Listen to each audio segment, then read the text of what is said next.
Without proper balance of fluids and electrolytes, you can experience brain fog, extreme fatigue, and muscle cramps. Dumping Gatorade on top of a coach's head is an American sports celebration. And what started in 1984 as an act of revenge by a frustrated player that the coach had been pushing pretty hard became an expected ritual after a big win. Those players out there on the field are gutting it out and sweating, so they need electrolyte replacement. Today on Healthy Looks Great on You, we're going to talk about when and if you need electrolytes. Assuming you're not an elite athlete, stay tuned to this episode.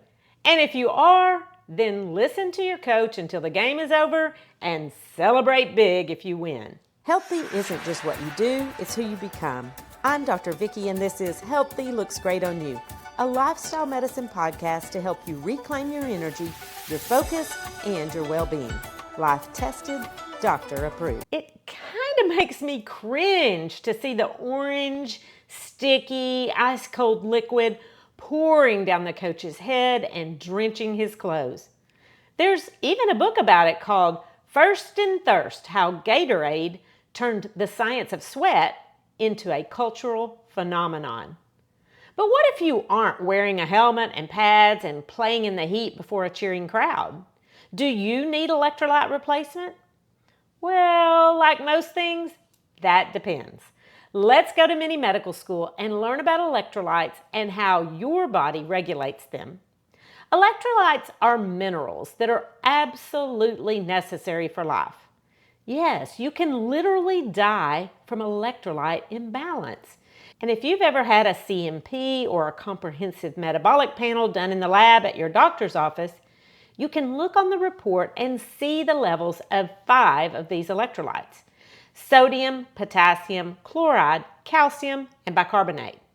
Other electrolytes are magnesium and phosphorus, and those can be measured too. And when these tiny elements are dissolved in water, they have an electric charge. And that's important for your nerves to conduct a signal, for your muscles to contract, and for your body to regulate fluids. On top of that, your cells pump sodium and potassium back and forth across the membrane, and zap, you've got a little electric charge. Well, that's exciting. For most people, your body is a master at regulating fluids thanks to the kidneys, and they run a tight ship, fine-tuning how much water and salt your body holds on to. Of course, the kidneys are in constant communication with your brain. And when it comes to most bodily functions, the brain is the boss. It senses water and salt levels in the blood, and when you need it, it triggers thirst. So you don't have to consciously think about it or carry around a giant thermos of water. If your brain wants you to drink more water, it will create an urge to drink that cannot be ignored any more than you could ignore a toddler trying to get your attention while you're on the phone. But like a 2-year-old, the brain has more than one tactic to get its way. If you need more fluid, not only does it trigger thirst, it also tells the kidneys to hang on to the fluids that are already in the body. Told you, the brain is bossy. When everything's working according to your body's God-given design, the kidneys respond by making less pee, and it shows. The volume of urine decreases and your pee becomes darker as it becomes more concentrated. You may not think with your kidneys, but they're pretty brilliant.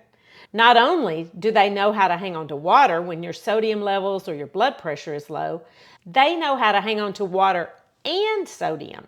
Hormones called antidiuretic hormone and the renin-angiotensin-aldosterone system fine-tune fluids and electrolytes. If you have high blood pressure and take medication, you might recognize some of these terms in the generic names of your medicine. And the goal of all of these interworking systems is balance. The source of electrolytes and water in your body comes from what you eat and drink. And most Americans have too much sodium in their diet because it's added to processed foods, and restaurants use a whole shaker full. An adequate intake of potassium is important for your health and can be found in foods like sweet potatoes, spinach, and kale. Bananas, of course, contain potassium too, but the winner in the fruit category is dried apricots. Beans and legumes are also a good source of potassium in your diet. Calcium can be found in leafy greens and tofu, as well as low-fat dairy products. Magnesium-rich foods include almonds and black beans. And under normal conditions, you'll get all the electrolytes your body needs from a well-balanced diet and all the water you need from the faucet. But when things get out of whack, you can get brain fog, extreme fatigue, muscle cramps, and even an irregular heartbeat. And if that makes you break out in a sweat, let's talk about it. Now, I don't know about you, but I sweat. And I remember when I was in high school, I was a cheerleader, and some of the girls just kind of glistened. Not me. I was as drenched as the football players. And here's a fun fact. Sweat by itself doesn't have an odor. What? That's right. There are glands in your skin that produce sweat, and it's odorless until it mixes with bacteria on your skin. Now, sweat has an important job. It regulates temperature by creating moisture on your skin that evaporates and cools the skin. Then the little veins up under the skin carry that cooled blood back into the body's core. Pretty cool, huh? Not only do we sweat when we're hot, we also sweat when we're bothered. Emotions can cause sweat. I remember one time when I was in an extremely anxiety-producing situation and I felt chilled. Well, now I understand why. All that adrenaline running through my body made me sweat, even though the temperature outside my body was normal. Sweat cools, so I felt cold, even though the thermostat was normal. Temperature regulation and sleep are deeply interconnected. So if you are warm during the night, you'll sweat. And of course, this can get excessive with hormonal fluctuations, stress and anxiety, and blood sugar swings. Sweating is one way your body tries to cool down if you have a fever. With an infection, your body activates an inflammatory response to fight it. And that can cause an elevation of body temperature and trigger sweating. You can actually lose a liter a day with fever. Another cause of dehydration and loss of electrolytes is vomiting and diarrhea. When you throw up, your body is losing acid from the stomach. And that contains chloride, which is negatively charged. With diarrhea, you can lose potassium and bicarbonate, so your body holds onto that chloride, and that can cause your body's acid levels to get too high. And diarrhea is currently trending with the cyclosporia outbreak. We are indeed fearfully and wonderfully made. And ideally, we're made to eat a balanced diet and live a balanced life where all the positively and negatively charged electrolytes in our body live in harmony. So why do you need to drink electrolytes? Well, if everything is status quo, you don't. But if you live where I do, in an oven set to greater than 100 degrees Fahrenheit, seriously, it's so hot. You might sweat out what your body needs. Ask me how I know. A couple of weeks ago, I played golf and it was hot and I drank lots of ice water. I refilled my Yeti at every cooler. An hour after I sunk the last putt on the 18th green, my hands and feet started cramping. I was dehydrated, but I also needed electrolytes and I needed them fast. On the other hand, if you're sitting at a desk inside where the AC is running full blast, it's unlikely you need electrolytes. Yes, of course, you need to drink enough water to stay hydrated, but you're probably not going to sweat out your sodium and chloride. And honestly, if you're exercising less than an hour and it's not oppressively hot and humid and you aren't giving it 120% max effort, water will probably do to restore your body's balance. One packet of liquid IV contains 500 milligrams of sodium and about 11 grams of sugar. Now, there is a sugar-free version, but you could save $22 for 14 packets of strawberry watermelon flavor and just drink water. Add a sliced strawberry and you'll get flavor plus a tad of fiber. without the extra 500 milligrams of sodium that you probably don't need.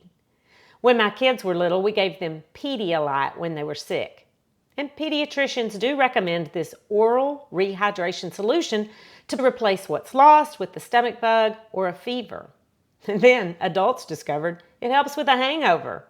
Too much alcohol causes dehydration, so it makes sense that a liquid that rehydrates helps bring things back into balance. Now, of course, you can go to a med spa and get fluids and electrolytes through an IV. It takes about an hour, costs at least $100 or so, and your good old kidneys will flush it right out of your system within 24 to 72 hours. So if you're able to eat and drink, it probably makes more sense to get your fluids and electrolytes without needles and instead of flushing cash. But let's go back to Jim Burt.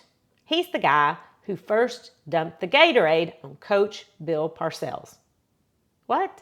You haven't heard of Jim Burt? Oh, well, maybe you've heard of Mike, as in Michael Jordan. In 1991, he was featured in a Gatorade commercial that encouraged all of us to be like Mike, patterned after the Jungle Book song, I want to be like you, ooh, ooh, shooby-dooby-doo.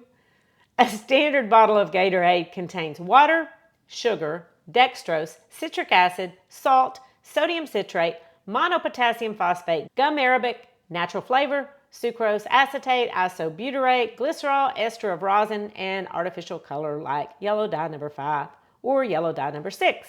And Gatorade Zero contains artificial sweeteners like sucralose. So is it good for you? Well, like anything, if you need it, take it. And if you don't, save your money. I remember the first time I needed an electrolyte replacement and didn't have one. I got a road bicycle with a Kelly green stripe down the bar. And after I learned to clip in my shoes without breaking anything, I went on a big group ride with experienced cyclists. You know, the kind who pedal up hills and make it look effortless. Meanwhile, I was a novice, huffing and puffing and struggling to put my water bottle back into the cage without wrecking. I knew I needed water, but I didn't know about Noon. They're little tablets that dissolve in water and replace sodium and potassium, calcium, magnesium, and chloride. And let me tell you, when you need it, you need it. So after I got to be a real cyclist, I pedaled 45 miles through pretty steep mountains on a hot day in the Arkansas summer. And at the end of the ride, my face was covered with a grainy residue that I could feel. As sweat evaporated, it left behind sodium chloride, potassium, and calcium. I mentioned this particular phenomenon to a friend who looked at me like I was growing an extra limb and said, yeah, I'm pretty sure that's never happened to me. So if you're one of those people who think sweating is for other people, then sip your water and stay in the parlor with your hair looking pretty, and you can just let your kidneys do their thing and not worry about replacing electrolytes. Unless, of course, you catch a bug and get the runs. It happens to homebodies and couch potatoes alike. The bottom line is, don't fall for marketing. You don't need an IV unless a doctor recommends it, and you don't need to waste your money to replace something that's not being lost. After your next workout, check your pee. Pale yellow means you're good. Grab some water. If it's dark and concentrated, or you've been sweating buckets in the heat for over an hour, that's when electrolytes earn a spot in your bag. And if this just saved you $22 on Liquid IV, hit the follow button and share it with your favorite overhydrator. Healthy kidneys do a great job at regulating fluids and electrolytes under normal circumstances. And healthy balance and healthy looks great on you. The information contained in this podcast is for educational purposes only and is not considered to be a substitute for medical advice. You should continue to follow up with your physician or healthcare provider and take medication as prescribed. Though the information in this podcast is evidence-based, new research may develop and recommendations may change.